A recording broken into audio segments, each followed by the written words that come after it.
Allez, bonjour à toutes et à tous. Simon Gadras de l'Université Lyon 2. Je vais juste dire un tout petit mot d'introduction avant de laisser la parole aux intervenants, intervenantes de cet atelier. Parce que je représente ici le groupe d'études et de recherche en journalisme qui organise cet atelier, aussi celui qui a eu lieu avant ce matin. C'est un collectif en fait qui rassemble à ce jour 73 scientifiques dont les objets de recherche, dont les recherches portent sur les médias, le journalisme, l'information d'actualité, un collectif qui s'est structuré assez récemment, qui prend le relais d'autres collectifs qui ont existé par le passé et qui du coup portent ces ateliers recherche, que nous appelons les ateliers recherche. Ce collectif se donne pour mission de fédérer les recherches sur le journalisme en France, parce qu'il y a des recherches éparpillées dans pas mal de laboratoires qui existent, plus ou moins éparpillés d'ailleurs, de favoriser donc des dynamiques collectives et aussi d'avoir des espaces d'échange en dehors de l'espace académique notamment, et notamment avec des professionnels, des futurs professionnels. C'est pour ça qu'on organise ces ateliers ici aux Assises pour ouvrir des discussions sur la base des travaux de recherche récents, actuels sur ces questions-là, en lien avec la thématique principale des Assises. Voilà, on est content de pouvoir faire ces ateliers. C'est pas la première année qu'on le fait, donc on commence à être un petit peu rodé. Et c'est aussi pour dire que c'est un collectif ouvert et qui souhaite accueillir toutes celles et ceux qui le voudraient également. Voilà, merci. Merci Simon pour cette présentation. Donc moi je suis Emmanuel Marty, maître de conférence en sciences de l'information et de la communication à l'université Grenoble-Alpes et enseignant à l'école de journalisme de Grenoble. Voilà, c'est écrit là. Je vais co-animer cet atelier avec Céline Ségur. Céline, je te laisse te présenter. Ouais. Bon, donc Céline Ségur, qui est professeure en sciences de l'information et de la communication, chercheuse au CREM, Université de Lorraine, c'est écrit aussi. Alors, cet atelier, il part d'un constat simple, qui est celui que le journalisme sportif est une spécialité, on l'a évoqué aussi lors de l'atelier précédent, parfois discrédité par certains journalistes dans le champ journalistique, par une partie des publics, voire par une partie de la sphère universitaire, et on a évoqué lors de la précédente conférence finalement le faible nombre de recherches académiques sur le sport. Tout est relatif, mais en comparaison d'objets comme le journalisme politique ou l'économie, bon, voilà, c'est sans comparaison. Peut-être du fait de sa dimension populaire, voilà, qui peut-être détonne avec une dimension plus noble d'autres objets de recherche ou d'autres spécialités journalistiques. Alors, en partant de ce constat, on va ici essayer de mieux comprendre finalement la place que ces professionnels journalistes de sport occupent dans le champ journalistique, mais aussi peut-être dans le milieu du sport lui-même. Les manières dont les journalistes de sport entendent se définir et se légitimer. Et puis on abordera la question de la médiatisation du sport en tant que tel, et puis des enjeux que cette médiatisation soulève. Alors pour traiter de ces questions, on a sollicité trois collègues que je remercie d'avoir accepté l'invitation. Valérie Bonnet, professeure en sciences de l'information et de la communication, directrice du LERAS, Université Paul Sabatier, Toulouse 3. Donc Valérie, tu travailles parmi d'autres sujets, sur la médiatisation du sport, des sportives et des sportifs, notamment le rugby, par une approche d'analyse linguistique des discours médiatiques, avec des corpus de comptes rendus, de commentaires de rencontres sportives notamment. Voilà, tu es autrice de nombreux articles sur le sujet, notamment dans les revues Mots, les langages du politique, questions de communication, et puis un ouvrage aussi sur le sujet intitulé La voix du terrain, genre, dispositif et fonction sociale du commentaire sportif, paru en 2019 aux presses universitaires de Méditerranée. Natacha Lapérou également, docteur en sciences de l'information et de la communication, postdoctorante au laboratoire Sacha, Université libre de Bruxelles, chercheuse associée à l'IRMECEN, Université Sorbonne Nouvelle. Natacha, tu travailles sur la médiatisation du sport des femmes et sur les inégalités hommes-femmes dans le journalisme sportif.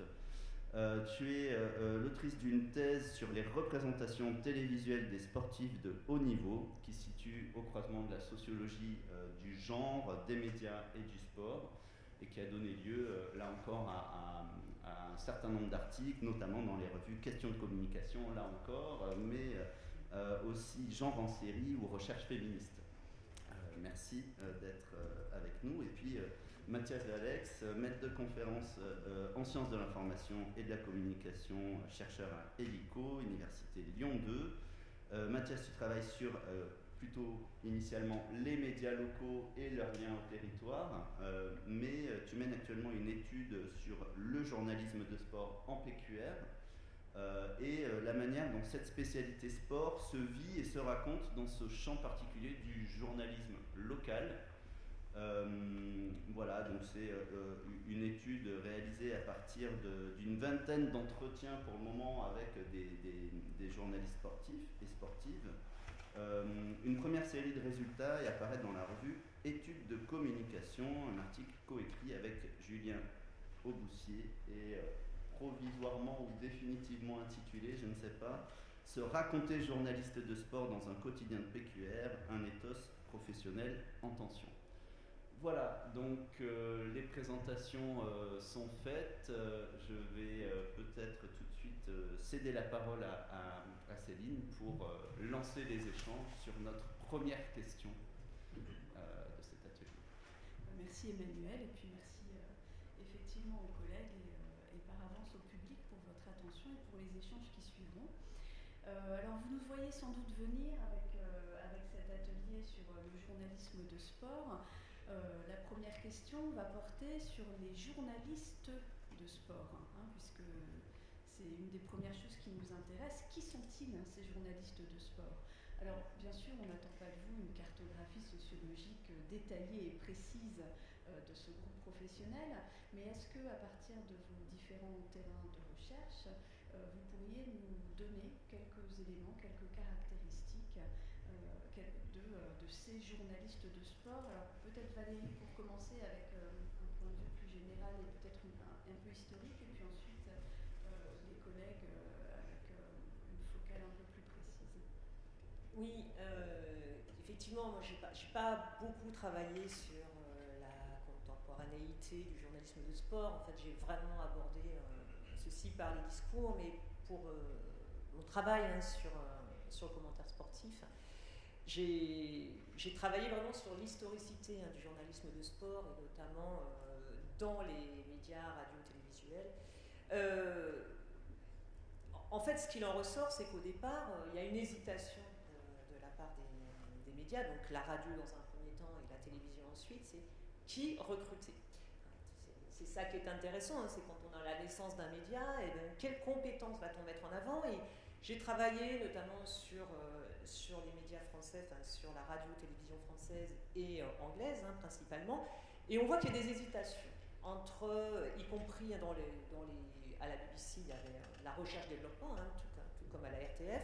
Donc je voulais un journaliste qui soit plutôt un communicant, Raymond Deshorter, qui commentait notamment les matchs de rugby, mais qui s'est fait connaître par ses commentaires de matchs de boxe. C'était quelqu'un qui disait même qu'il n'y connaissait rien à la boxe. Mais en revanche, c'était un excellent narrateur. À l'inverse, on avait la possibilité d'avoir un ancien sportif particulièrement compétent, qui lui, justement, était capable de mettre en avant les spécificités de la pratique, et notamment, je pense à Teddy Wecklam, qui était un ancien des Harley Quinns, qui commentait notamment le rugby. Puis, ils avaient aussi une absence, on va dire, de spécialisation sur le sport, c'est-à-dire qu'on avait une capacité de pluriactivité. Et tout le long, quand on travaille sur les documents de la BBC qui sont vraiment documentaires de la matière, on s'aperçoit, et on a la même chose à la RTF, c'est on hésite. Est-ce que ce doit être un bon communicant, est-ce que ce doit être un bon technicien, hein, avec la question justement derrière de est-ce qu'on doit mettre en avant, est-ce qu'on doit s'adresser à un grand public ou au contraire est-ce qu'on doit s'adresser à des spécialistes. Alors, qui veut poursuivre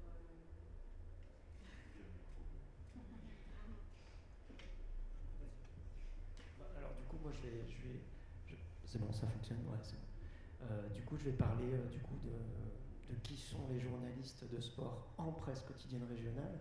Avec eux, je rappelle simplement qu'on est sur une campagne d'entretien avec Julien Auboussier, là, un collègue avec qui on mène cette recherche-là pour mieux connaître justement les journalistes de sport, mais les journalistes de sport dans ce contexte particulier qu'est la PQR. Et du coup, parce qu'on était parti du constat que c'était quelque chose qui était un peu méconnu. Quand on parle de journalistes de sport, bon, on pense direct à l'équipe, à RMC Sport, etc., au journalisme national de sport. Et on s'était dit, bah, tiens, on va essayer un peu de s'intéresser par le bas, sans connotation négative du terme, de qui sont ces journalistes de sport qui font vivre un petit peu les territoires sur la matière sportive au quotidien. Et du coup, nous, notre enjeu, là on en est à une vingtaine d'entretiens effectivement, c'est la première fois qu'on fait un espèce de rapport d'étape d'où on en est à peu près pour la connaissance de ces journalistes-là. Et l'enjeu effectivement il est peut-être moins sociographique d'établir des profils un peu justement de qui ils sont d'un point de vue sociographique justement. On est plus sur comment ils se racontent et comment ils construisent leur identité, comment ils pensent leur trajectoire, comment ils pensent un peu leur profession, à quels imaginaires ça renvoie. Et après, du coup, pour quand même répondre à la question de qui ils sont, globalement, donc c'est sur cette vingtaine d'entretiens, ce qui ressort, évidemment, c'est la question et qui renvoie à des choses que nous n'inventons pas et qui ont déjà été largement montrées sur le journalisme de sport en général, c'est des passionnés. En fait, c'est des passionnés de la matière sportive, une passion qui remonte souvent à la plus tendre enfance. Tous les entretiens, en fait, sans exception, pour l'instant, mentionnent justement un rapport particulier au sport. Qu'on soit passionné, mais passionné plus avoir une pratique sportive. Il y a certaines aussi anciens sportifs et sportives qui, par le fait de blessures, n'ont pas pu accéder au haut niveau, et le journalisme a été un moyen aussi de poursuivre en fait leur passion dans ce truc-là. Donc cette rhétorique un peu de la vocation, de la passion, c'est un truc qu'on retrouve beaucoup, qui s'épuise pas avec l'expérience, parce qu'on connaît le contexte de la PQR qui est très difficile. Je crois que Jean-Marie Charon va en donner quelques éléments ce soir dans son baromètre. Du coup, la situation est difficile, mais du coup, ce qu'on remarque, c'est que même les journalistes les plus expérimentés des rédactions, cette passion ne s'épuise pas avec le temps, elle reste, malgré les difficultés. On pourra y revenir peut-être plus tard. Donc voilà. Après, j'invente rien non plus sur le fait que c'est des rédactions qui sont plutôt plus âgées que la moyenne des rédactions en journalisme général, en journalisme national notamment, un peu plus âgées. Alors il y a évidemment des jeunes qui investissent ces rédactions, c'est aussi les premières expériences quand on sort d'école de journalisme d'intégrer de la presse locale. Une autre caractéristique qui n'est là encore qui est malheureusement très connue, c'est une profession qui est très peu féminisée. J'en veux pour preuve simplement l'exemple du groupe Centre France, où il y a 6 titres de PQR et 50 journalistes de sport, et sur les 50, il y a une femme. Donc ça dit, et c'est assez représentatif de nous, les rédactions qu'on a rencontrées. Alors on a fait à peu près 20 entretiens sur une douzaine de rédactions pour l'instant. En général, il y a 1 ou 2 femmes par rédaction, mais rarement plus. Alors évidemment, il y a une diversité évidemment dans la PQR. Ouest France, c'est pas la même chose que Libération Champagne, donc forcément il y a une hétérogénéité aussi des situations, mais c'est un truc évidemment qu'on retient. Et simplement, pour terminer sur un peu ce truc truc un peu d'identité, la caractéristique un peu commune de ces personnes-là, et qui va avec cette question de la passion, il y a un rapport au métier assez sacrificiel. Alors ça peut être aussi le cas dans d'autres thématiques que le sport, bien entendu, mais il y a ce truc un peu d'idée d'un espèce de sacerdoce stimulant. Du coup, c'est je tiens parce que je traite de ma passion, mais je tiens. Il y a de la souffrance au travail, ça on en a eu pas mal l'écho, hein, des journalistes qui font des burn-out, etc. Par justement, on y reviendra aussi, un certain nombre de compétences plurielles qu'aujourd'hui on leur demande avec la numérisation, etc., etc. Et donc voilà, ça aussi c'est un élément important. Voilà. Sur la répartition genrée, je pense que Natacha... Oui, alors du coup, pour compléter ce que disait Mathias, il y a cette question de la passion justement qui entre en compte. Et il y a des travaux qui ont montré, notamment ceux de Lucy Soch en Suisse, que cette question de la passion elle est centrale dans le fait d'accéder en fait, au métier de journaliste sportif, et qu'on considère que les femmes sont moins des passionnées en fait, de sport, et donc quelque part qu'elles sont moins légitimes et qu'elles ont beaucoup plus de choses à prouver en fait pour montrer qu'elles sont compétentes en fait pour traiter de ces questions d'actualité du sport. Et dans le cadre de ma thèse, en fait, j'avais analysé sur une période de 10 années, donc de 2005 à 2015, j'avais fait un peu un recensement en fait de l'identité sexuée des journalistes et des consultants et consultantes. Et il s'avérait qu'en fait, les journalistes qui commentaient les retransmissions de compétition du sport des femmes étaient tous des hommes, sauf il y a eu une seule année en 2012 où il y a eu une femme au JO qui commentait la gymnastique. Sinon, on se rend compte que les femmes n'accèdent pas, en tout cas sur la période que j'ai étudiée, à ce statut de spécialiste qui peut commenter les retransmissions de compétition, même quand il s'agit du sport des femmes. Et il y avait quelques journalistes sur le terrain qui, par contre, donc vont, ces journalistes sur le terrain, elles ont plus pour fonction d'encadrer la retransmission, donc en fait d'annoncer l'événement, les enjeux de la compétition. Elles s'effacent sur l'ensemble de la compétition et elles vont faire les interviews à la fin des entraîneurs, des athlètes, etc. Et donc il y a cette question d'être traiter un peu plus les aspects émotionnels, d'être plus dans un rapport moins technique et d'être plus sur quelque chose qui est de l'ordre de l'intime en fait. Et donc il y a vraiment cette différence genrée qui se joue en tout cas au niveau de la télévision pour les journalistes hommes-femmes. Et on retrouve ça aussi dans les travaux qui ont été faits, comme vous disiez, de Lucy Soch sur la presse et le journalisme, où pareil on va s'attendre à ce qu'elle traite plus de questions d'intimité, émotionnelle, etc. Merci. J'évoquais rapidement en introduction cette question de la déconsidération, ou en tout cas d'un déficit de légitimité. Est-ce que, par exemple, Mathias, dans les entretiens que tu as pu mener avec les journalistes, c'est quelque chose qui est identifié et exprimé explicitement par ces professionnels, ou quelque chose qui est, on va dire, ressurgit un peu dans les interstices, mais qui n'est pas complètement, je dirais, porté et conscientisé, ou voire c'est même quelque chose qui sera un tabou. Enfin, voilà, comment ces journalistes-là vivent, alors qu'il y a en plus en PQR, donc là on pourrait parler de double déconsidération parce qu'il y a le journaliste local par rapport aux nationaux, plus le journaliste de sport par rapport à des spécialités jugées plus nobles. Alors on pourra ajouter être en plus une femme, et là on cumule les obstacles, quoi. Mais en tout cas, voilà, est-ce que c'est quelque chose qui est conscientisé, qui est reconnu, il y a un discours là-dessus? Oui, tout à fait. Tu as répondu en fait à la question. non, mais c'est effectivement, c'est tout à fait ça. Alors nous, on a essayé aussi de pas trop ce qu'on appelle imposer de problématiques, c'est-à-dire trop orienter. est-ce que vous êtes illégitime? Répondez par oui ou par non.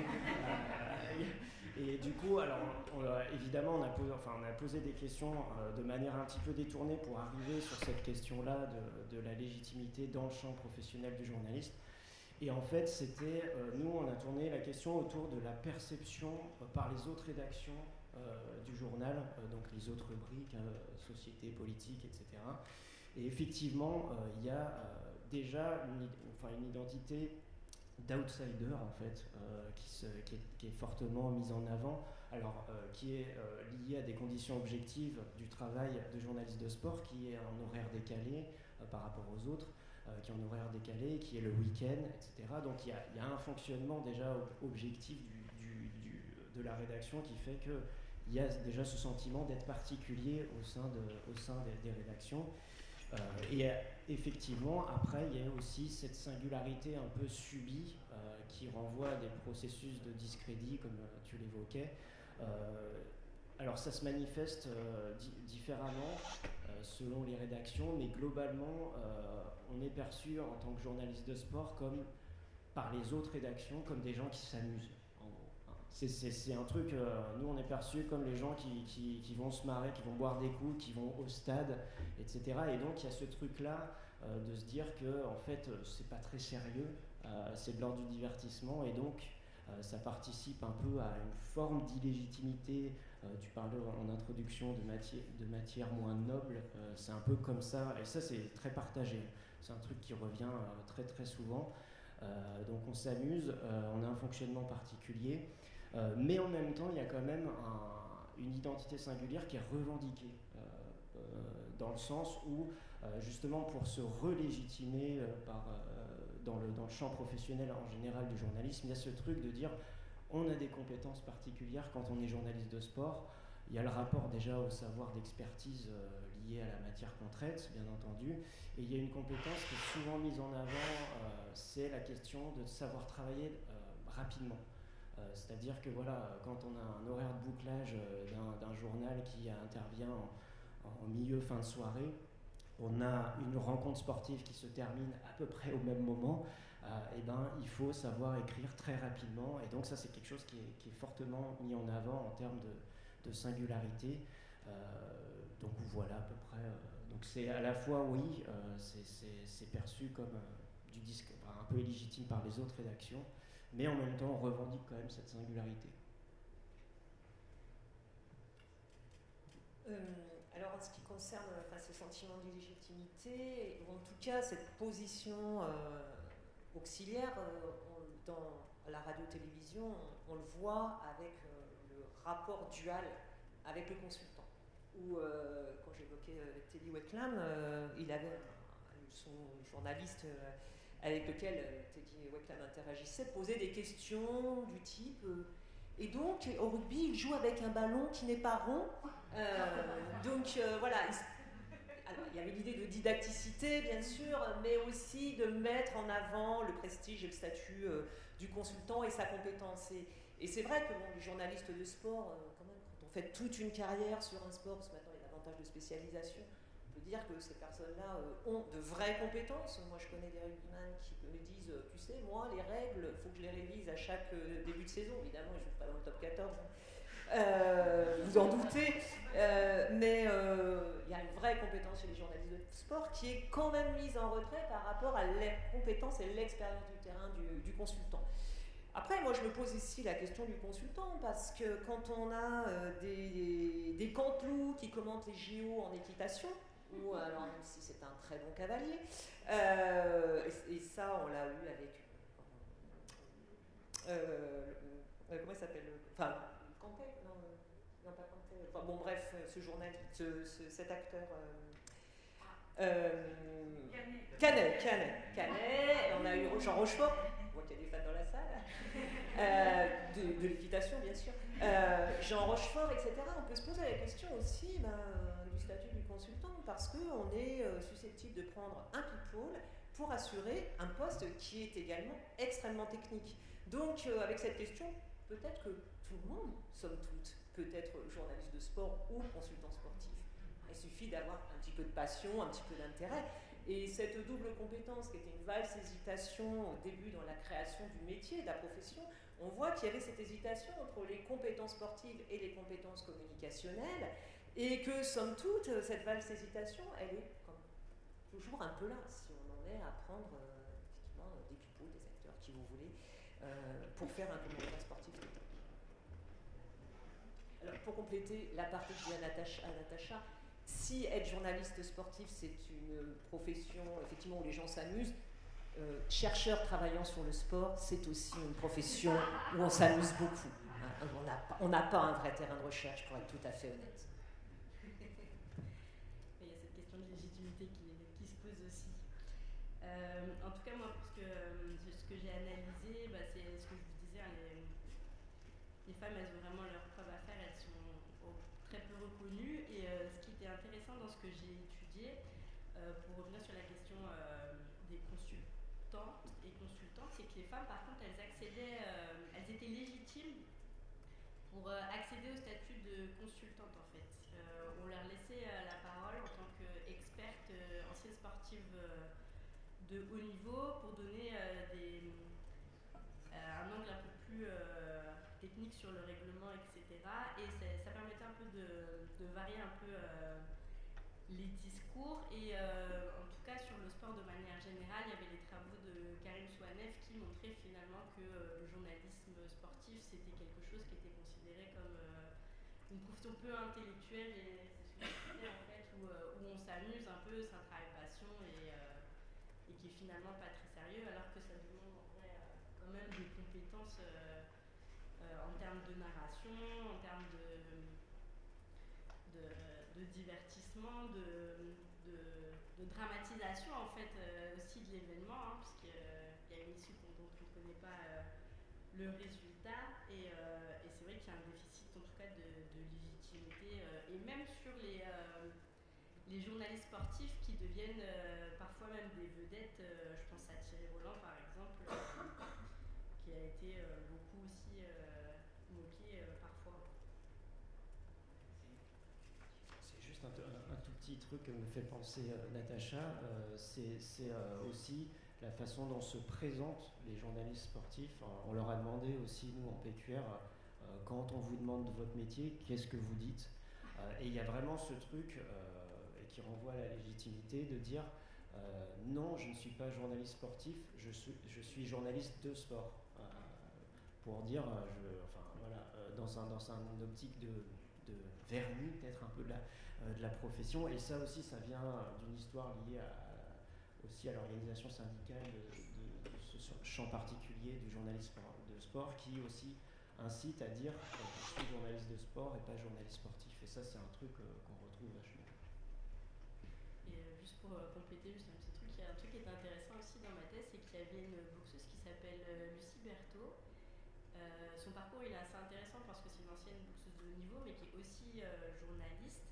Et pour commenter les retransmissions de compétitions de boxe des femmes, en fait, on ne l'invitait pas en tant que journaliste, mais en tant que consultante. Donc même elle qui avait la compétence et c'était son métier, elle n'arrivait pas finalement à commenter les retransmissions de la place de journaliste sportif. Alors c'est super, vous faites une super transition vers la deuxième aspect qu'on souhaitait aborder avec vous, qui est celui, je vais dire un gros mot, de l'éthos des journalistes de sport, c'est-à-dire la manière dont peut-être il et elle négocient, composent avec des identités un peu fluctuantes, changeantes, des valeurs qu'il et elle vont mobiliser. Voilà, dans le sens où c'est vraiment des professionnels qui sont à l'articulation et voire en tension, peut-être. Valérie, tu disais entre le monde du journalisme et le monde du sport, quoi. Et que des fois c'est vraiment on va dire peut-être la proximité avec le sport qui va être une source de légitimité, mais en même temps peut-être de délégitimation de l'autre côté, et inversement, quoi. Donc un peu pris entre le marteau et l'enclume. Mais alors comment dans leur manière de se présenter ou de parler de leur métier, ces journalistes de sport composent, quoi, et gèrent ces équilibres un peu précaires. Ouais. Oui, je vais revenir sur l'atelier auquel j'étais précédemment, qui était beaucoup plus plein d'ailleurs, mais c'était très bien. C'était un atelier sur les violences sexistes et sexuelles dans le sport, dans le sport et dans le journalisme sportif. C'était vraiment très intéressant et l'un des intervenants a évoqué l'affaire Cécillon. Donc j'ai travaillé à l'époque sur l'affaire Cécillon et la difficulté qu'il y avait dans le traitement de cette affaire, c'est ce que tu évoques, Emmanuel, c'est-à-dire que les journalistes de sport ou sportifs, peu importe en ce qui me concerne, effectivement, pour être un bon journaliste dans un domaine, il faut connaître le milieu, il faut avoir ses entrées. Et l'affaire Cécillon, soyons clairs, c'était l'affaire Depardieu du milieu du rugby. C'était l'affaire Depardieu au sens où tout le monde savait dans le milieu, mais personne ne le disait. Et le traitement qui était intéressant, le traitement de l'équipe, c'était que le journaliste de l'équipe, qui était grand reporter, lui, qui avait un statut différent que le localier, justement, parce que j'avais travaillé comparativement sur Le Monde, le traitement du procès par Le Monde, par le Dauphiné Libéré et puis par l'équipe. Le journaliste de l'équipe était quelqu'un qui avait un statut de grand reporter. Et c'était le seul qui avait une position un peu dénonciative, en fait, qui dénonçait un peu le silence du milieu, parce qu'il pouvait se le permettre. Parce que cette position de l'équipe, parce que aussi, c'est assez intéressant, ce journaliste détestait le milieu du rugby. Il travaillait sur le rugby, c'était intéressant. Et donc, on sentait que voilà, c'était un moment où il y avait une forme de règlement de compte et d'ironie dans ses propos, mais parce que c'était le seul qui était en position de se le permettre. On voyait que le discours du journaliste du Dauphiné Libéré, qui n'était pas un journaliste sportif de mémoire, était très différent et que la personne du Monde qui traitait cette affaire Cécillon était plutôt spécialiste de la justice. Donc on a cette tension entre le milieu, est-ce qu'on est journaliste ou est-ce qu'on est effectivement fan, est-ce qu'on est journaliste ou est-ce qu'on est porte-parole des médias ou France Télévisions typiquement, parce que moi j'ai beaucoup travaillé sur France Télévisions, ou est-ce qu'on est aussi un porte-parole de son sport. Il ne faut pas oublier que des fédérations comme la Fédération française de rugby, historiquement, c'est mon collègue Joris Vincent qui a beaucoup travaillé là-dessus, voyait le journalisme, la radio, puis la télévision comme une concurrence directe au match en live et a mis en place une forme de gentleman agreement avec les journalistes et notamment avec les journalistes radio au sens où c'était une forme de porte-parole de la fédération, sous couvert de travailler sur la violence dans le rugby, etc., d'avoir une dimension éducative. Il y avait une forme de mainmise sur le milieu journalistique pour avoir accès au terrain, etc. Donc il y a cette tension, et puis cette tension avec le consultant que j'ai évoqué, et puis il y a la tension avec les institutions. C'est typiquement le commentaire qu'il peut y avoir sur les JO paralympiques, où les commentateurs disent bientôt les JO paralympiques, c'est dommage, il y a une très mauvaise audience de ces JO alors que ce sont des JO à part entière. Nous-mêmes, je l'ai entendu, nous-mêmes nous faisons un effort pour les suivre, etc. Donc entre un discours, parce qu'il ne faut pas oublier non plus que le sport c'est une affaire d'État, qu'il y a des délégations de gestion du milieu sportif aux fédérations et autres, et donc cette tension entre les positions institutionnelles dont ils doivent se faire le relais et la réalité du terrain. Est-ce qu'il y a toutes les questions qui ont été évoquées ce matin sur les violences sexistes et sexuelles dans le sport ne sont qu'un des multiples avatars de cette tension. Et effectivement, il doit y avoir un discours officiel en disant les VSS c'est pas bien, égalité des genres, etc. Mais il y a aussi une réalité du terrain. Il y a aussi une réalité du terrain dans le milieu sportif et dans le milieu médiatique. Je vais donner la parole à Natacha.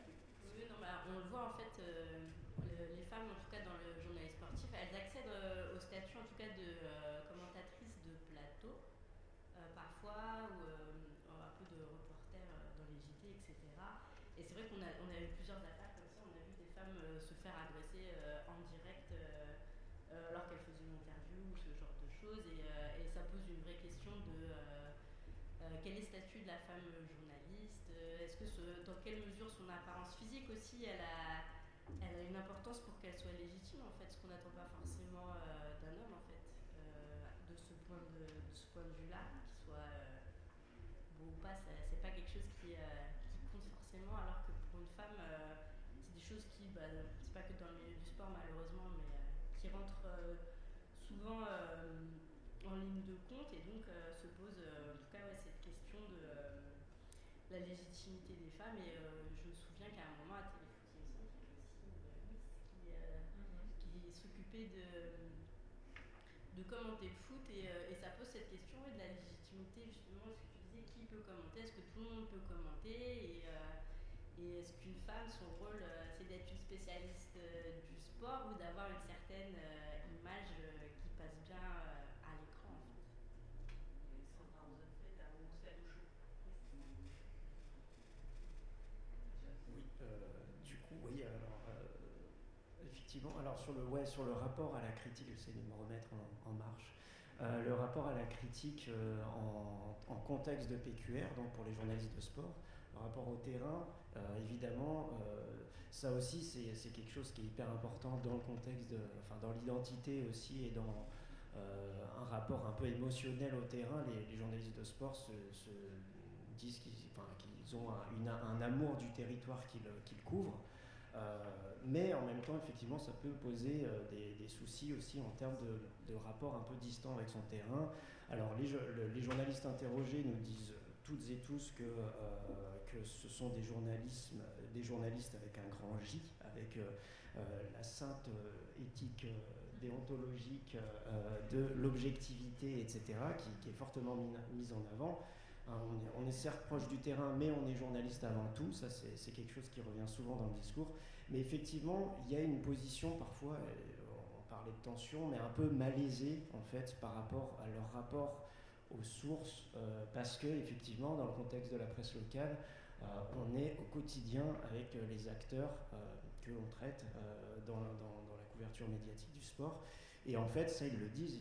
Ils disent oui, effectivement, on peut être critique, mais en même temps, on a un terrain à préserver.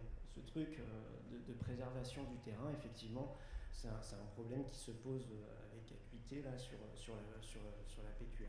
Et ce qui fait que du coup, dans justement cet ethos un peu général du journaliste de sport de PQR, il y a en fait une espèce de mélange hybride en fait, entre identité, je suis journaliste avant tout, mais en même temps je suis journaliste de sport, donc avec des compétences particulières, la singularité, cette position parfois enviée à l'égard du terrain, parce que je le disais tout à l'heure, journaliste de sport illégitime, mais il y a cette dimension aussi où dans les rédactions de PQR, parfois les journalistes de sport sont enviés par un rapport particulier au terrain, dans le sens où ils sont beaucoup plus souvent sur le terrain que les autres, et donc il y a ce truc-là où les autres rédactions disent, voilà, vous êtes chanceux et chanceuses, on aimerait bien avoir, notamment ceux qui sont en desk, qui sont dans les services web, etc. Donc voilà, et donc journaliste en général, journaliste de sport, et en même temps cette identité journaliste de PQR, qui se manifeste évidemment avec des différences en fonction des médias, etc. Mais il y a cet amour du territoire, entre guillemets, qui est raconté, et il y a aussi un rapport particulier à l'institution du titre de PQR dans lequel il et elles officient, dans le sens où souvent voilà, les titres de PQR sont des institutions un peu locales, très légitimes auprès des publics, etc. Et donc il y a aussi ce rapport d'attachement à l'institution médiatique. Mais ce qui fait qu'effectivement, il y a un rapport parfois à la critique qui est malaisé. Ouais, c'est la question de la bonne distance, la proximité entretenue avec les milieux du sport, c'est la garantie de garder l'accès aux sources, parce que quand on est journaliste de sport en PQR, on n'a pas le droit de se fâcher avec le club local, quoi. Et en même temps, cette proximité ne doit pas mettre en péril effectivement un certain nombre de valeurs canoniques du journalisme, l'objectivité, l'indépendance, etc. Et donc voilà, là-dessus, effectivement, il y a sans doute des difficultés pour se placer en tant que journaliste. Est-ce que dans ce rapport-là, vous voyez justement des différences selon le titre, selon peut-être l'expérience, selon le profil du journaliste ou le titre de presse pour lequel Valérie évoquait par exemple le statut du journaliste de l'équipe qui lui permettait, bon, précisément c'est pas de la PQR, hein, donc, est-ce que toi tu as observé ça? Alors, ouais, tout à fait. Déjà évidemment il y a des situations hétérogènes et vous prenez la Provence par exemple, il y a évidemment l'OM en foot qui est fortement, et du coup il y a ces relations un peu ambivalentes parce que la CMA-CGM dont on a entendu parler récemment dans l'actualité de la PQR et nationalement est aussi partenaire de l'OM. C'est un sponsor qui figure sur leur maillot et donc on essayait de titiller un peu là-dessus, savoir un peu comment ça se manifestait, mais du coup c'est un peu le truc que j'évoquais tout à l'heure, c'est qu'on reste des journalistes, mais effectivement de toute façon l'OM c'est un passage obligé, mais il peut y avoir quand même, il le soulignait, des rapports qui peuvent être conflictuels, parce que c'est aussi la position du titre de PQR en tant qu'institution locale fait que parfois ils nous disent que, elles nous disent que les clubs sportifs et les acteurs sportifs et sportives attendent de la PQR qu'elle valorise évidemment leur action et du coup les journalistes nous disent non, on n'est pas un organe de communication du club, on a notre objectivité, ce qui fait qu'il peut y avoir aussi des tensions et parfois des conflits. Il y a des rédactions qui parfois, qui sont souvent, alors c'est pas dirigé contre la rédaction, mais souvent contre un ou deux journalistes qui auraient maltraité un sujet sportif, qui sont interdits de tribune pendant un temps, etc. Donc c'est le collègue qui y va. On ne va pas répondre en conférence de presse à telle personne qu'on a identifiée comme quelqu'un trop critique, mais du coup cette personne va passer par un autre collègue pour poser la question qu'on veut poser, etc. Donc il y a tous ces éléments-là, et j'ai oublié le reste de la question, c'est à peu près ça. L'heure tourne. Tout ça nous amène peut-être aussi à une question connexe et non pas annexe, qui est que ces dynamiques-là, elles nous intéressent aussi au titre de ce que ça produit sur la médiatisation en fait du sport.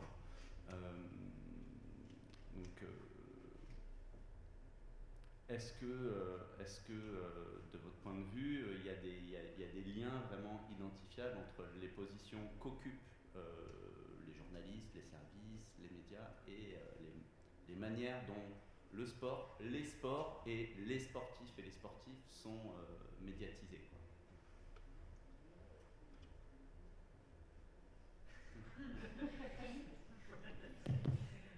Je vais essayer. Alors, il y a la position des médias. Bon, j'ai évoqué rapidement l'équipe, ça a été évoqué tout à l'heure dans ce fameux atelier sur les BSS. Il y a le service public qui a de fait une fonction spécifique et avec. Alors, je ne me suis pas penchée sur la question récemment, mais sur cette question qui est ce cadre juridique qui est la directive télévision sans frontières, donc avec justement la nécessité d'avoir accès à un certain nombre de compétitions pour le plus grand public possible, c'est-à-dire des compétitions un accès qui soit non payant, donc qui protège d'une certaine manière le service public, mais aussi qui donne en fait au service public certaines obligations. Ces fameux petits sports qui ont des vitrines tous les 4 ans, et donc c'est aussi une mission de développement, puisque ces vitrines, statistiquement on sait que quand un sport est diffusé sur une compétition d'ampleur internationale, il y a une augmentation de 30% des licences. Le taux de participation retombe très vite, c'est-à-dire qu'au bout de 3 mois, les licences sont mortes, au sens où les gens se sont licenciés pour l'année, mais il n'y a plus de pratique.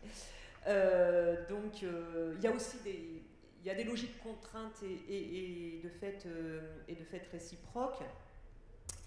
Donc je pense que j'ai commencé à répondre à ta question et je vais lâchement donner la parole à mes petits camarades de gauche et de droite. Du coup, en tout cas, moi de mon côté, il y a la question du male gaze vraiment qui se pose, en fait, du fait que les journalistes soient tous des hommes, qu'il y a question de la sexualisation des sportifs. Moi, je travaille sur les retransmissions de compétitions sportives, donc c'était vraiment l'idée d'analyser la performance en action, et ce dont on se rend compte, c'est finalement, il y a toujours des discours sur la question de si elles sont belles, si elles ont des beaux yeux, comment l'entraîneur fait pour résister face à ces femmes, et c'est assez trivialisant toujours, même si ma thèse montrait quand même que ça évoluait, mais que ça amenait vers des stéréotypes plus insidieux en fait, où on va encore accoler des compétences féminines en fait. C'est pas une sexualisation directe, mais on va dire qu'elles sont compétentes et bonnes sur le terrain parce que c'est une bonne équipe de copines, parce qu'elles sont disciplinées, parce qu'elles écoutent bien les consignes, etc. Et c'est vrai que c'est bien qu'il y ait des femmes aussi qui apportent d'autres discours, parce que parfois je me rendais compte qu'il y avait une tension entre le journaliste et la consultante qui venait justement remettre un peu entre guillemets les pendules à l'heure et reparler de qualité technique, même si elles ne sont pas non plus complètement exemptes de stéréotypes de genre. Hein. On a tous été élevés avec des stéréotypes de genre, et parfois aussi ça provient des consultantes, mais ça permet quand même un peu de rééquilibrer les discours. Donc vraiment, voilà, dans les retransmissions de compétition, se pose cette question vraiment du male gaze, de centraliser sur la performance sportive, ne pas parler aussi alors de la question de la maternité, parce que là c'était aussi quelque chose qui revenait régulièrement. C'est cette question de « oh mais cette femme sait tout faire, elle est sportive de haut niveau et maman ». On n'en parle jamais pour les hommes en fait de ça. Ils sont pour la plupart parents aussi en fait, et c'est pas quelque chose qu'on évoque pendant la performance sportive, et c'est quelque chose qui ne devrait pas être, qui n'a pas vraiment sa place en fait à ce moment-là. Donc cet ethos là, oui, cette place des journalistes, elle a quand même cette façon en tout cas de la reconnaissance ou le manque de reconnaissance du sport féminin, elle se pose vraiment. Et le fait qu'on parle du sport de manière générique comme étant le sport général, et quelque part on se dit aussi, et les journalistes aussi sont imprégnés de ça, c'est les hommes en fait qui représentent la nation. Le sport au départ c'est les hommes, et on va dire le sport des femmes c'est le sport féminin en fait. Et donc pour que les femmes aussi elles incarnent la nation, et qu'on les représente dans les retransmissions de compétition vraiment comme incarne la nation dans les discours des journalistes, mais même dans les manières de filmer, de mettre les drapeaux, etc. Il faut vraiment qu'elles fassent des exploits sportifs exceptionnels en fait. Et qu'elles arrivent en finale des JO, ce genre de choses, ce qu'on ne fait pas pour les hommes qui sont médiatisés très régulièrement, qu'ils arrivent en phase finale ou pas. Donc je pense que cette question de légitimité et de reconnaissance se pose, et aussi les questions un peu plus intersectionnelles aussi, de stéréotypes ethno-raciaux qui peuvent avoir. Serena Williams a été longtemps décriée comme quelqu'un d'égoïste, qui ne savait pas bien se tenir, respecter les règles, etc. Voilà, ces questions intersectionnelles, elles se posent dans la médiatisation du sport. Et du coup, je prends la balle au bout pour évoquer justement la médiatisation du sport en contexte de PQR, où évidemment il y a des enjeux de hiérarchisation qui sont très forts, par le fait que la situation est une situation de crise, qu'il y a une réduction de la pagination dans la plupart des titres de PQR, et que souvent le sport peut constituer une variable d'ajustement. Et dans ce contexte-là, un peu très contraint, on a posé aussi cette question-là de comment on fait ces choix de hiérarchisation, enfin qu'est-ce qui gouverne ces choix en termes d'éthique professionnelle, etc., etc. Et il y a cette question de la couverture du sport féminin aussi qui a été posée. Donc évidemment tout le monde dit oui, nous couvrons le sport féminin, etc., etc.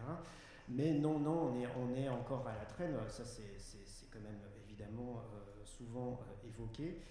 Mais ce qu'on remarque dans le traitement, et c'est ce qui nous a été dit, c'est que le sport d'élite féminin est toujours relégué dans les pages départementales, par exemple, en termes de hiérarchisation, alors que ce n'est pas du tout le cas du sport masculin. Donc le sport d'élite féminin se situe avec le sport régional masculin, etc. Donc ça aussi, ça dit quelque chose aussi du rapport à la couverture du sport féminin. Donc, du coup, parce que les régimes argumentaires, enfin les arguments qu'on nous évoque à propos de pourquoi en fait justement c'est un peu relégué dans ces pages-là, c'est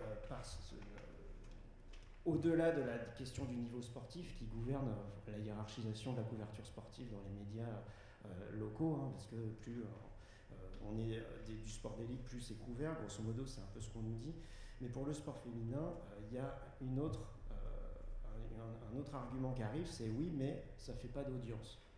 Du coup, c'est pourquoi on le relègue dans le sport départemental, etc. Même si on regrette que ce soit cet état de fait, il s'avère que voilà, on est dans un contexte contraint, il y a des logiques d'audience, donc c'est comme ça qu'on... Donc il y a ce truc à la fois de cette contrainte qui est surajoutée par rapport au sport masculin sur le sport féminin. Et après, sur la question plus générale de la hiérarchisation des sports, dans ce contexte contraint, il y a un problème qui se pose actuellement pour la PQR, c'est ce qui faisait peut-être l'essence un peu de la PQR, c'est le rapport au sport amateur. Parce que justement, c'est la mise en valeur du territoire, c'est le moment où on va parler des acteurs du territoire, et les acteurs du territoire nous attendent vachement là-dessus en tant que titre de PQR, de mettre en visibilité. La réduction de la pagination fait que là se pose vraiment un problème pour les journalistes qui pour l'instant est insoluble. En tout cas, il n'y a pas... donc on ne va plus faire les comptes rendus du sport amateur comme on pouvait le voir il y a plusieurs années maintenant. Donc on ne suit plus au quotidien le sport amateur, mais pour compenser ça, les journalistes disent qu'en gros il y a une espèce de logique de turnover, de mise en visibilité. C'est-à-dire qu'on ne va pas suivre le sport à partir de la performance sportive, enfin le sport amateur à partir des compétitions, etc., des résultats. Alors un petit peu sur le web, comme c'est un espace investi et qu'il y a moins ce problème de la place. Mais le sport amateur va être investi d'une tonalité plus magazine et on tourne. On va mettre en visibilité tous les acteurs, mais de manière... on va dire, fluctuante et voilà, on va faire tourner pour que tout le monde ait son quart d'heure de gloire un peu dans la presse locale. Et dernier point, et je m'arrête, il y a la tension du coup entre sport amateur et sport professionnel. Parce qu'il y a aussi un truc que nous disent les journalistes de sport de PQR et qui renvoie à ce qui a déjà été dit notamment par Emmanuel et Valérie, c'est on ne fait pas le poids quand on traite le sport professionnel, on fait souvent pas le poids face à l'équipe. Et du coup, le fait est que les clubs et acteurs, actrices du sport sont plus à même d'accepter des interviews pour l'équipe parce que c'est plus prestigieux que pour des interviews pour le titre de PQR. Par exemple, je crois que c'était au Midi Libre, on évoquait les pongistes, les frères Lebrun là, qui sont très actuellement mis en visibilité au niveau national, et les journalistes nous disaient nous on les suit depuis qu'ils ont 9-10 ans, etc. Mais depuis qu'ils sont connus, on galère à avoir des interviews, même si leur maman nous dit qu'elle nous aime bien, on galère à obtenir des interviews.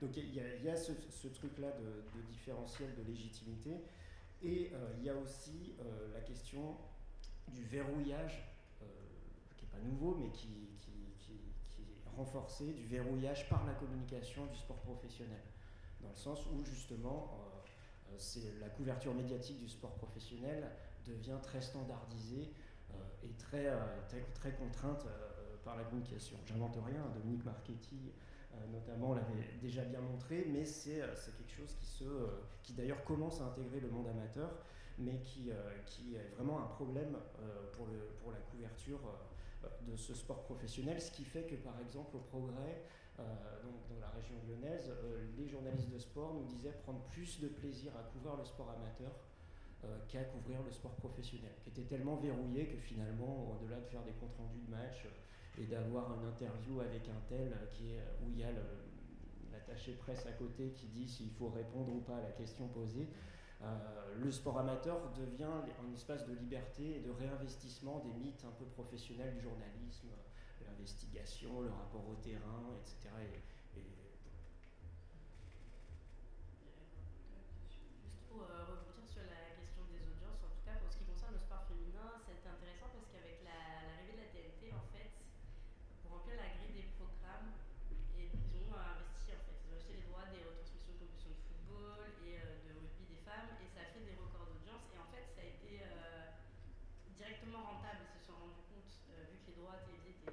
cher, ça a été rentable, ce qui n'est pas forcément le cas, on a déjà parlé à la table ronde précédente, quand il s'agit du sport des hommes, puisque les droits télévisés sont vraiment très chers. Et donc ça a permis, ce mouvement-là, en tout cas c'est assez intéressant,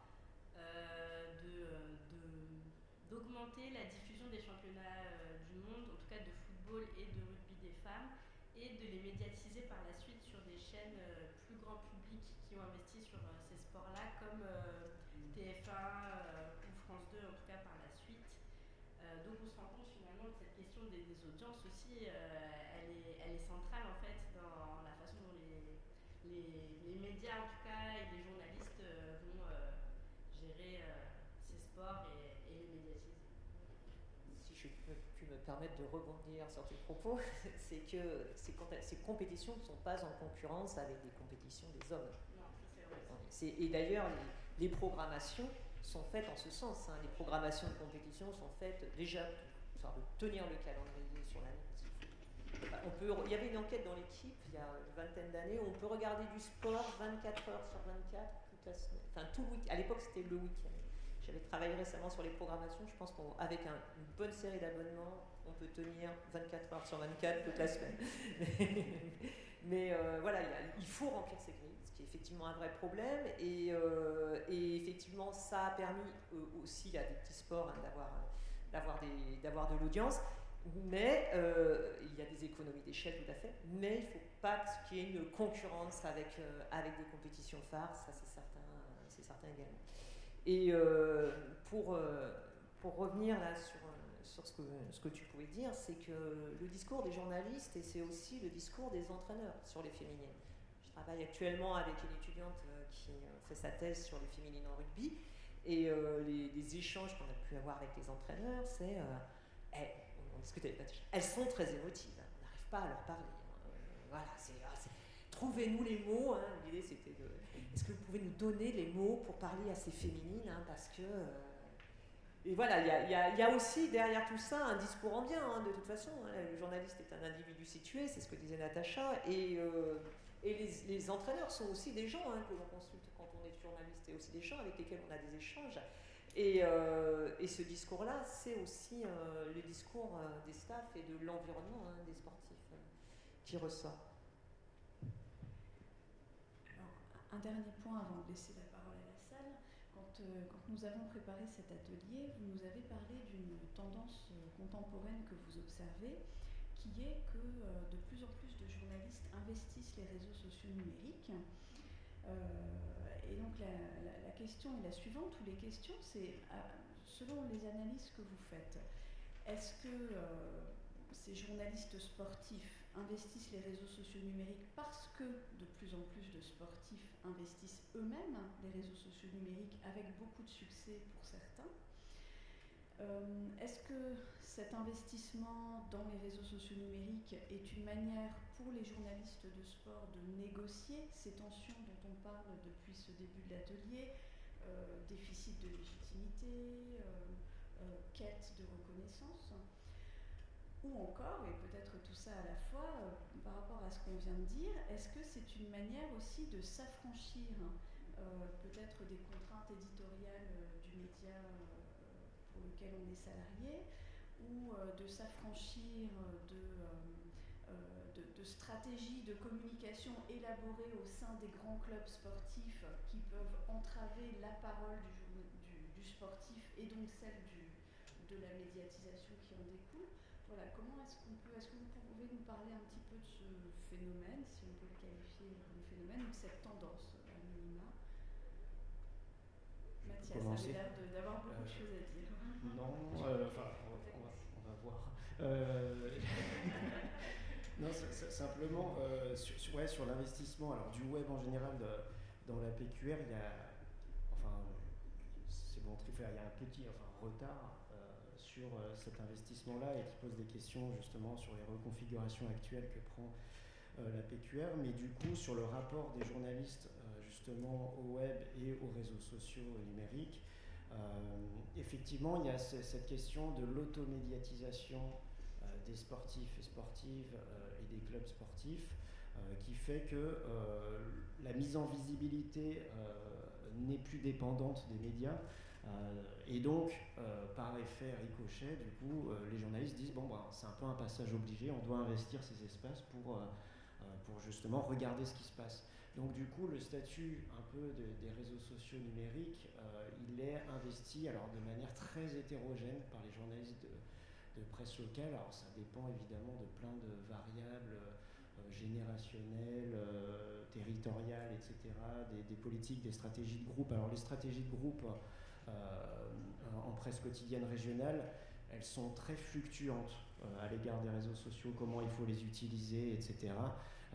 Il y a plein de journalistes qui nous disent ça change tous les jours, il y en a marre, un coup il faut utiliser Twitter, un coup il faut utiliser, faut faire du podcast, il faut faire de la vidéo, etc., etc. Donc ils sont un peu perdus, elles sont un peu perdues à ce niveau-là, mais du coup l'usage dépend vraiment des individus, et grosso modo il y a plusieurs profils qui se dégagent. C'est que par exemple il y a quand même une méfiance de plus en plus à l'égard de ex-Twitter, qui est à la fois une source d'information. Alors évidemment, elles ne diront pas de source parce qu'il faut, d'un point de vue déontologique, croiser, etc. Donc, mais évidemment, ils pratiquent une veille, notamment sur X et Twitter.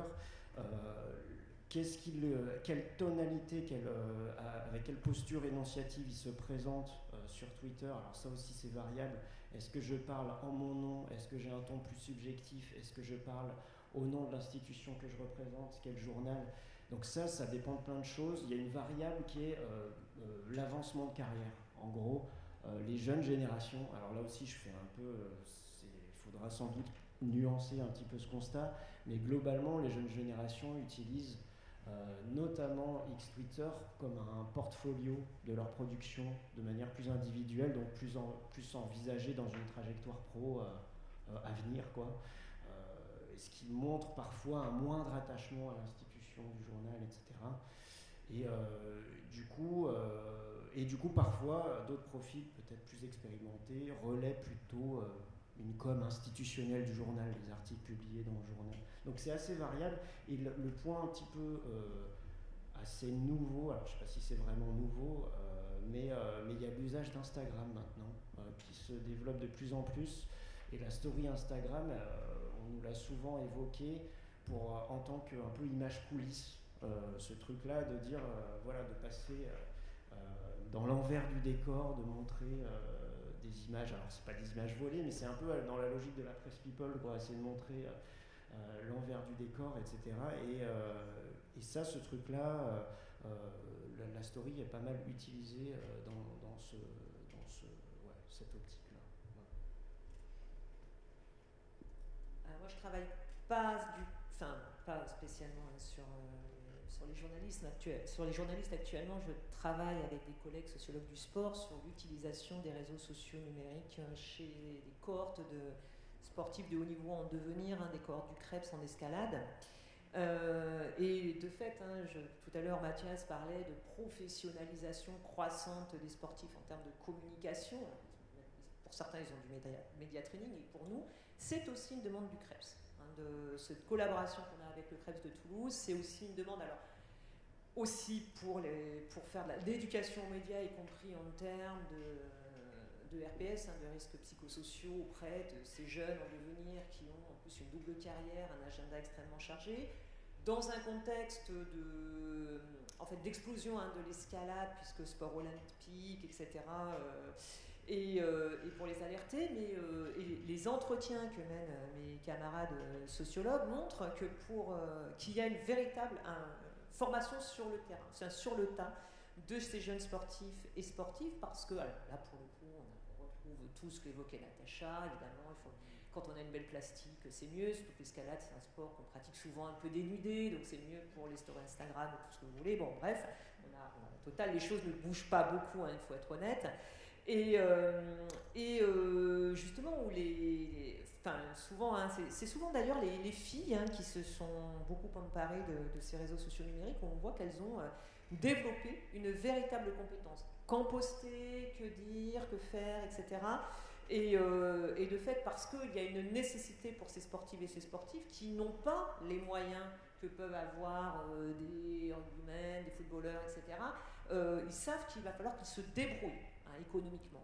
L'économie de l'escalade, ça fonctionne par le sponsoring, on n'est pas dans un club, etc. Et donc, vraiment, c'est le nerf de la guerre pour elles et pour eux, d'arriver justement à avoir suffisamment de followers derrière pour développer des partenariats, du sponsoring, etc. Et comme par hasard, bien sûr, avec les cosmétiques de la société Fabre pour les jeunes femmes. Voilà, donc c'est une manière de répondre sans répondre, mais en tout cas pour compléter ce que disait Mathias sur la professionnalisation croissante de ces sportifs et de ces sportifs. Je vais rebondir, moi non plus je ne travaille pas directement sur les réseaux sociaux, mais je trouve aussi, en tout cas je constate que effectivement les sportifs et les sportifs de haut niveau s'emparent vraiment de ces médias-là pour accéder aux journalistes quelque part, pour se faire connaître et se faire remarquer. Et j'ai l'impression que dans l'autre mouvement, les journalistes ont aussi une veille en fait sur ces réseaux sociaux, sur Twitter ou sur Instagram, pour accéder à du contenu en fait, et à la fois pour contacter des sportifs de haut niveau, pour contacter des chercheurs. C'est pas rare d'être sollicité sur Twitter en fait. Moi ça m'est personnellement arrivé plusieurs fois pour avoir un entretien en tout cas sur mes recherches. Donc j'ai l'impression en tout cas que ça fait partie aussi des logiques de la profession aussi, que de passer par ces réseaux sociaux pour produire du contenu et faire une veille et aussi se mettre en avant en fait. En tout cas dans le cas des femmes journalistes, on voit qu'elles sont quand même assez présentes sur les réseaux sociaux, qu'il y a une espèce de structuration aussi autour de ça. Il y a eu une association de femmes journalistes qui s'est mise en place et qui est très active sur les réseaux sociaux. Il y a des médias en ligne, des blogs, etc. qui sont créés pour relayer l'activité un peu des sportifs de haut niveau. Et je pense que ces réseaux sociaux aussi, ils permettent de les visibiliser. Donc c'est une forme de journalisme un peu parfois détourné sur les blogs ou ce genre de choses. Pour la question des réseaux sociaux. Et pour la question du numérique, de manière plus générale, je pense que ça va être intéressant dans les années à venir de voir un peu l'évolution en tout cas du sport et de la façon dont ça va passer sur les plateformes en ligne en fait. Ce rapport qu'il va y avoir entre la télé, le direct et l'achat des droits télévisés par les plateformes en ligne. On va passer un peu à autre chose, j'imagine. Il y a déjà un fort découpage, ça fait quand même une petite vingtaine d'années que c'est découpé en paquets de plus en plus fins et voilà. Et effectivement, avec l'arrivée des plateformes, mais déjà avant, avec l'arrivée de Bing, etc., on a déjà une offre extrêmement concurrentielle sur le live, avec tout l'intérêt que ça peut représenter pour les petits sports, parce que le sport féminin est une forme de petit sport. Parce que le petit sport, c'est une question d'audience, c'est pour ça qu'on les appelle ainsi. Et pour aussi compléter sur le rapport au web aussi des rédactions de presse locale, il y a évidemment, on est dans des stratégies de groupes de web first, etc., que le web devient, on va dire, le passage obligé, mais du coup, c'est considéré par les journalistes à la fois comme une injonction imposée, mais en même temps, il y a ce discours autour de dire que c'est un espace de liberté, notamment dans l'écriture journalistique, où on peut se permettre des choses qu'on ne se permettrait pas sur le print et sur le papier. Et par exemple, mais Valérie est plus compétente que moi pour parler du commentaire sportif, les lives sur le web, là les journalistes nous disent qu'ils se font plaisir parce qu'en fait ils peuvent faire des blagues, ils peuvent avoir un ton complètement décalé, même, alors là je dépasse le cadre de l'étude, mais même les live sports du monde, ça tranche complètement avec la tonalité habituelle du monde, grand quotidien, d'élite, etc. Et effectivement, il y a aussi, c'est un peu envisagé parfois, même comme une contrainte, mais en même temps comme un nouvel espace aussi où on peut déployer sa créativité dans l'écriture. Oui, sur les lives du monde, ils ont vraiment développé une vraie compétence. Enfin, on voit l'évolution. Au début, on était vraiment... c'est une fois de plus, hein, c'est une acquisition de compétences, c'est la construction d'une grammaire, hein, comme pour le commentaire, et on voit au début, c'était vraiment du descriptif, comme pour les tweets, hein, je ne sais pas comment on dit tweets, on dit des exits, je ne sais pas, enfin, voilà, bref, je cherche le terme. Voilà, il y a un développement et avec des mèmes, maintenant les lives sont annoncés à l'avance, avec effectivement, ils font monter l'événement, et puis on a des mèmes derrière, c'est quasiment la logique du bingo, parce qu'il y a des questions auxquelles il faut répondre, enfin c'est très très festif, c'est très très ludique, et c'est assez fonctionnel. Bien. Il nous reste quelques minutes pour des questions de votre part. Je vais prendre le micro à chef.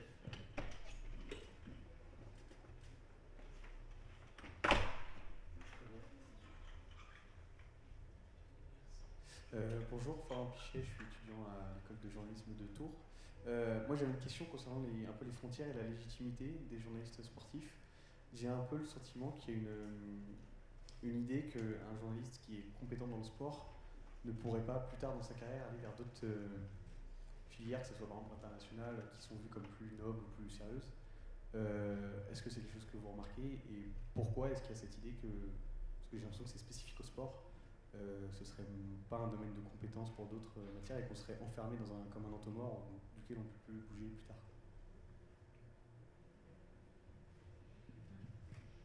Eh bien, merci pour la question. Effectivement, c'est un vaste sujet.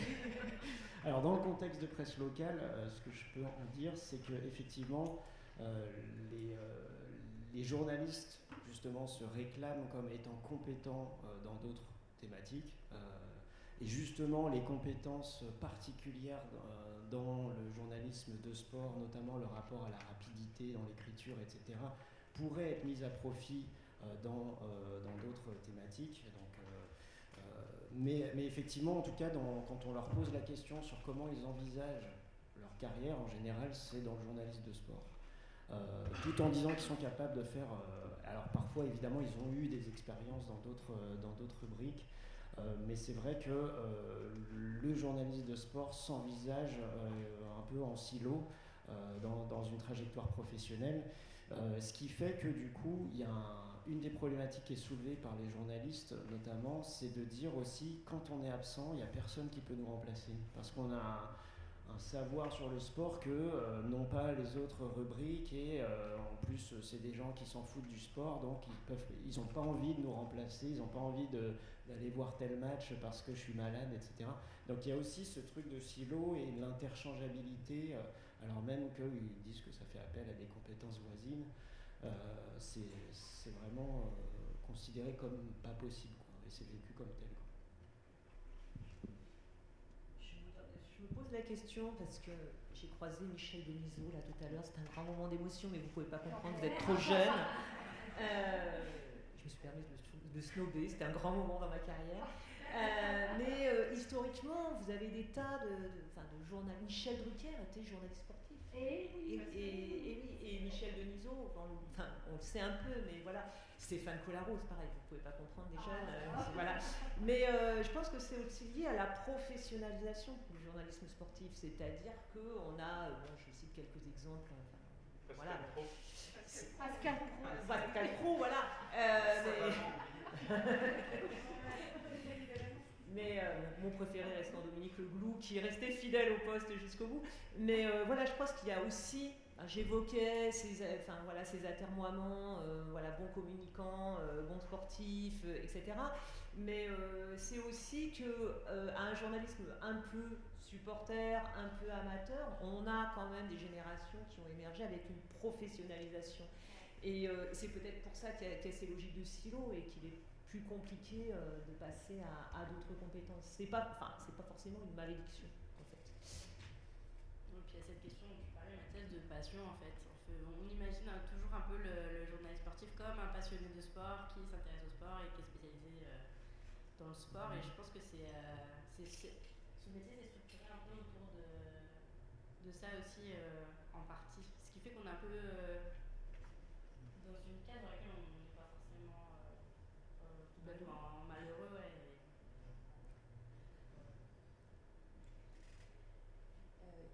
Jacquez, donc je suis responsable du BUT journalisme à Vichy. J'avais deux petites questions par rapport aux trajectoires. Déjà, une sur la formation, parce que vous avez vu ça aussi peut-être en PQR. Est-ce que les journalistes, peut-être les plus jeunes, essaient de s'orienter vers des formations spécialisées dans le sport, donc pas juste formation de journalisme. Déjà, est-ce qu'ils font tous des formations de journalisme, et en plus, est-ce que maintenant il y a l'idée de se spécialiser dès les études, ou est-ce que finalement on se spécialise par les stages? Et deuxième chose, par rapport justement aux frontières entre communicants et journalistes, est-ce qu'au niveau, alors ça peut être pas qu'au niveau local, mais c'est vrai que nous, on a beaucoup de stages au niveau local, donc je pense à ça. Je me souviens, on avait vu venir le directeur de la com de l'ASM, clairement, et que vous avez fait tout un discours en disant moi j'étais journaliste avant, en fait c'est pour ça que je suis un très bon communicant, un très bon directeur de la com, parce qu'en fait je comprends et en fait on travaille super bien ensemble parce que je me mets à la place des journalistes, etc. Et moi je vois des étudiants qui, quand ils ne trouvent pas de stage en rédaction, essayent, ils échouent à chaque fois, mais essayent de me dire mais quand même il y a un stage de chargé de com là à l'OL, franchement j'aimerais trop faire ce stage, est-ce que je peux y aller? Non. Et en fait, du coup voilà, je me demandais sur les passages comme ça. Moi je peux répondre sur un exemple, c'est sur le TFC, donc le Toulouse Football Club, qui par exemple l'ancien président ne communiquait pas dans la PQR. C'était dans la stratégie d'internationalisation du club, ce qui est quand même intéressant sur les liens justement au territoire. Et en fait, on a un étudiant en alternance au TFC, et leur choix a été de prendre sur la compétence en termes de communication, et pas du tout la compétence en termes de football. Et j'en discutais avec son responsable, il me disait, mais moi ce qui m'intéresse, le stage sur le TFC, et il était dans les relations presse, etc. Et c'était même pas qu'il soit bon en relation, qu'il soit bon en termes de journalisme, puisque nous on est sur un master en communication et territoire. C'était vraiment les logiques de communication, les rapports aux journalistes, et pas du tout une question de rapport au métier, et au métier et au sport. Donc on va sur une hyper professionnalisation des clubs en termes de communication. Donc effectivement, pour des étudiants qui souhaitent devenir journalistes sportifs, l'entrée par les clubs, c'est pas forcément une bonne idée. Et d'ailleurs, par rapport à ça, il y a aussi, ça me fait penser à un truc, c'est que c'est purement expérientiel d'anciens étudiants de Lyon 2 qu'on avait suivis et qui voulaient justement devenir journalistes. Il y a des étudiants qui aujourd'hui se pensent journalistes en étant dans un média de club. Et du coup, ouais, tout à fait. Et du coup, quand j'ai eu deux exemples, qu'est-ce que vous êtes devenu, etc. Je suis journaliste. Du coup, ouais, vous êtes dans quel média, etc. Je bosse pour le RC Strasbourg. Alors, bien sûr que ça met en œuvre des compétences journalistiques, il y a des formats journalistiques, mais il y a parfois une indistinction, y compris chez les étudiants, entre com et information.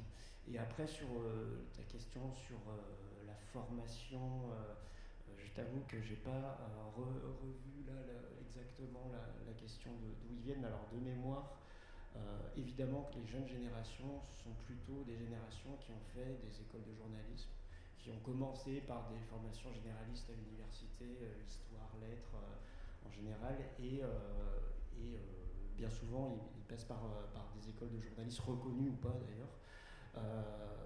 Et il y en a quelques-uns, mais pas énormément. Alors pour l'instant on a fait une vingtaine d'entretiens, donc c'est pas, bien sûr qu'il faudra affiner tout ça. Pas forcément sur, il y en a quelques-uns sur des spécialisations en journalisme de sport, mais en tout cas dans leur rapport à la formation, il et elle nous disent surtout que les formations actuelles insistent beaucoup sur les compétences plurielles, c'est-à-dire qu'on ne va plus être formé pour être les étudiants et étudiantes présents ici le confirmeront, pour être un journaliste de presse écrite, quoi. Mais on est formé pour être compétent sur du podcast, de la vidéo, etc. Et pour elles et eux, c'est quelque chose qui est peut-être plus important, en tout cas dans ce que j'en perçois dans les entretiens, que la spécialisation en elle-même dans le sport qui en fait est issue d'une passion. Donc quand on voulait être journaliste de sport, on a déjà un savoir expert qui, par le fait que c'est une passion de longue date. Voilà. Et j'ai l'impression, en tout cas, mais j'ai pas travaillé là-dessus directement, c'est pas scientifique ce que je vais répondre, mais pour avoir côtoyé des sportifs de niveau qui ont été journalistes, etc., j'ai l'impression que ça passe d'abord par un parcours un peu généraliste, une école de journalisme, peut-être une spécialisation à la fin, mais que c'est beaucoup les stages qui vont permettre en fait d'orienter le profil sur le journalisme sportif. Moi, je vais juste compléter la réponse, je me permets, en tant qu'enseignant en école de journalisme, pour confirmer un peu tout ce qui s'est dit là. C'est-à-dire que la posture quand même des écoles de journalisme, c'est de former d'abord des journalistes qui peuvent traiter de manière transversale de tous les sujets, de toutes les spécialités, et c'est logique peut-être de silos qu'on peut observer dans la profession, en tout cas pas les entretenir, les anticiper, voire les accroître, donc plutôt être dans une logique de ce qui se passe sur le marché de l'emploi et les spécialisations, ça se passe après. Après, ce qui n'empêche pas qu'on a régulièrement quand même des étudiantes et des étudiants qui veulent travailler dans le sport, et que on peut les accompagner par des visites de stage, par des projets, voilà. Mais en tout cas, de pas être dans une logique, je dirais, de segmentation marketing, de surspécialisation au niveau de la formation sur une thématique. C'est valable pour le sport, mais c'est valable pour toutes les autres spécialités, quoi. Voilà. Alors, juste pour un complément. Enfin, pour moi, c'est un peu compliqué de... Enfin, comment expliquer? Déjà, je crois que dans les écoles reconnues, il n'y a qu'une seule école qui propose une formation de journaliste sportif, qui n'est même pas un master, c'est le SJLI. Ouais, voilà, c'est ça. Donc en fait, déjà au niveau du choix, c'est des formations qui sont hyper sélectives. Donc c'est, j'imagine, limite plus simple de rentrer... Enfin non, c'est pas plus simple, mais... Il y a quand même un peu ce côté-là où c'est mieux d'être formé j'arrive pas à dire le mot. Ouais, de façon générale, plutôt que d'aller dans une formation vraiment... Ouais, voilà. Ils sont que 15 ans de mémoire. Voilà, c'est ça. Plus 3 à l'ESJ, avant même le master. Ouais, c'est ça.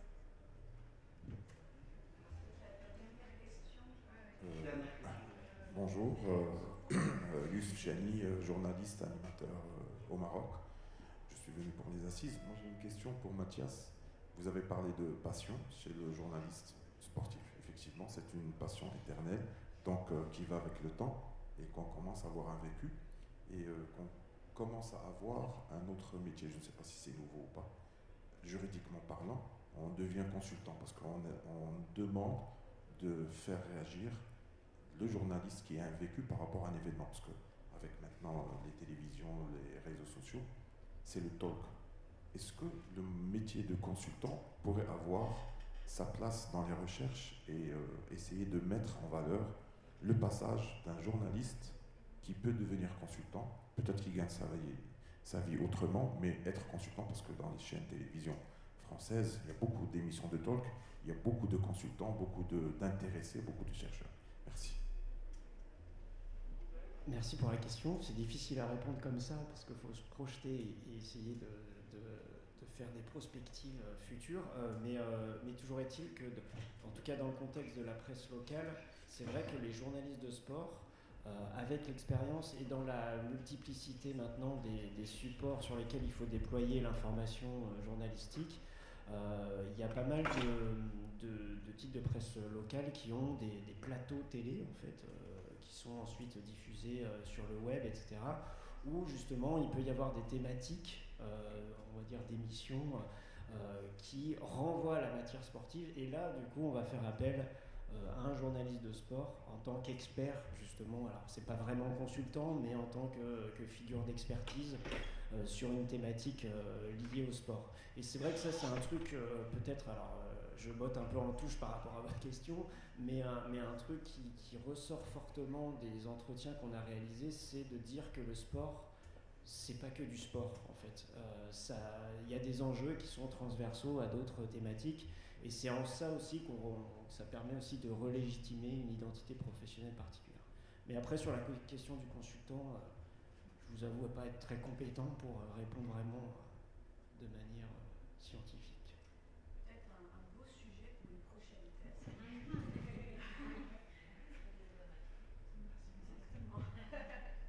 On n'a pas épuisé le sujet, mais il est 12h30, donc je vous propose de terminer. Merci à vous.